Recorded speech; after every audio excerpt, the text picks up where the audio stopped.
हिमाचल प्रदेश के बिलासपुर जिले के ऐतिहासिक गोविंद सागर झील के किनारे स्थित सांडू मैदान में स्थित बाबा खाकी शाह की प्राचीन मजार को अज्ञात असामाजिक तत्वों ने तोड़ दिया। ये मजार राजाओं के समय में बनी थी और बाखड़ा बांध के निर्माण के बाद झील के पानी में डूबने से ये मजार हर साल गर्मियों में झील के पानी से बाहर आती है। स्थानीय लोगों का कहना है कि इस मजार को लेकर पहले भी विवाद हो चुका है और अब इसकी तोड़फोड़ को धार्मिक भावनाओं और आपसी भाईचारे को ठेस पहुंचाने का षड्यंत्र करार दिया जा रहा है। पुलिस ने अज्ञात लोगों के खिलाफ मामला दर्ज कर लिया है और आसपास लगे सीसीटीवी फुटेज की जांच की जा रही है। स्थानीय समुदाय ने प्रशासन के इस मामले में सख्त कार्रवाई करने की मांग की ताकि भविष्य में ऐसी घटनाओं की पुनरावृत्ति न हो और धार्मिक सौहार्द बना रहे।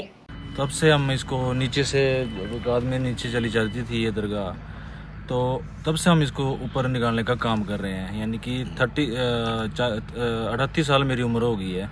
38 साल में देख लो सर, तो कितना टाइम तो हमें इसका कार्य करते हो। उससे पहले भी अब कल एक पत्रकार जी थे, जो वरिष्ठ पत्रकार जी कुलदीप चंदेल जी, उन्होंने डाला हुआ है, इसका एक पूरा इतिहास डाला हुआ है, मेरे फ़ोन में भी है उसका पूरा, कि ये 1600 ईस्वी में यानी कि इनका यहाँ पर स्थान था। तो अब हिसाब ला लो ये कब से है ये, और कब से इन मज़ार में मेला लगता था। इनके जो शादी ब्याह होते थे, जो भी यहाँ पर शादियाँ होती थी, प्रोग्राम होते, तो यहाँ पर अखाड़ा लगता था, कुश्तियों का पूरा मेला लगता था यहाँ।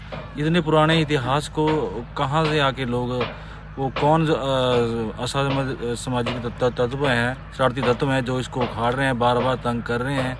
मैं तो पुलिस प्रशासन से यही चाहूँगा कि उसको कड़ी से कड़ी सज़ा दी जाए और इसके ऊपर अमल किया जाए। और हम तो ये चाहते हैं कि हम तो कुछ नहीं हो जाते, हम तो यानी कि यही चाहते हैं कि उसके ऊपर कार्रवाई की जाए और आपस में बिलासपुर में जैसे भाईचारा पहले बना है वैसा बना रहे। पिछले कल जो मजार रात को जो शरारती तत्व तोड़ के गए हैं, तो हमें जैसे इसके बारे में खबर का पता लगा कि ऐसे यहाँ पे मजार तोड़ दी गई है, तो आज हम यहाँ पे मौके पे पहुँचे हैं और हमने बुजुर्गों से भी और बड़े बुद्धिजीवी वर्गों से भी इस बारे में बात की।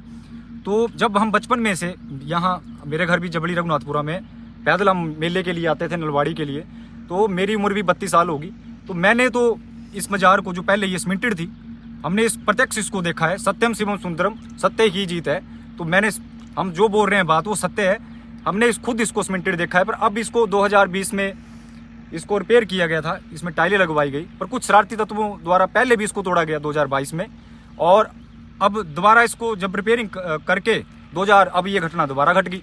तो मैं बताना चाहूँगा, जितने भी ये पार्टी के जो इनके कार्यकर्ता हैं, चाहे वो किसी भी संगठन के हैं या पार्टी के हैं, जो लोग इस षड्यंत्र में शामिल हैं, ऐसी मानसिकता और ऐसी विचारधारा को अपनी बदलें।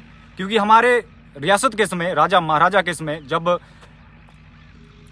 मुस्लिमों को बाहर निकाला जा रहा था अपनी रियासत से, तो राजा आनंद के टाइम में उन्होंने सभी को, किसी को भी यहाँ से बाहर जाने नहीं दिया और उन्होंने अपने भाईचारी एकता को बनाए रखा। जब हमारे राजा महाराजों ने हमारी हिंदू मुस्लिम एकता को भंग नहीं किया, तो ये जो बाहर से कुछ शरारती तत्व में, कोई किसी भी संगठन के भी हों, वो जो यहाँ अराजकता फैला रहे हैं कि देखो जी ये मजारें बन गई, ये बन गई, ठीक है, क्या वो उनका जन्म यहाँ हुआ? कुछ शरारती तत्व हैं जी, वो पहले भी तोड़ के गए, अब भी तोड़ के चले गए। लेकिन इसका जो इतिहास है, वो मिस्री गुलाम कादिर जो था यहाँ का, वो राजे का तोहफे बनाता था, बंदूकें बनाता था और सेवादार था। खाकी साहब का सेवादार था और बाबा बंगाली का सेवादार था। बाबा बंगाली जो थे, यहाँ 2 फकीर थे, एक बाबा बंगाली और खाकी साहब, और बड़े प्यार से रहते हैं। और ये रियासत जो है हमारे सन 51 में टूटी हुई है। पूरा हिमाचल टूट गया, पूरा हिंदुस्तान टूट गया, लेकिन ये रियासत टूटने के नज़दीक नहीं आई, क्योंकि यहाँ का भाईचारा जो था वो बहुत बड़ा था। हिंदू और मुसलमान, छोटे बड़े, सब एक जगह इकट्ठे हो जाते थे हर बात के लिए।